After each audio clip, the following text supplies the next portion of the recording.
ailədə saflıq, ailədə sakitlik, ailədə xoşbəxtçilik necə axtarasan ki, kişi kobuddur. Ər kobuddur. Danışığında, əməl etməsində qəzəblənir, küsür, üst çevirir, gedir, öz nəfsini hər şeydən üstün görür. Bu ilə də xeyir qaplarını bağlayır. Əksinə şər qaplarını açır.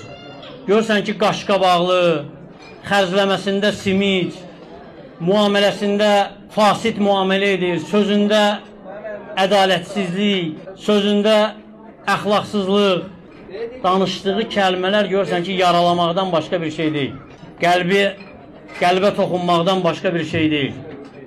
Elə yara vurur ki, sağalmır dili ilə. Elə çat qoyur qadının qəlbində ki, qadın heyrət içərisindədir.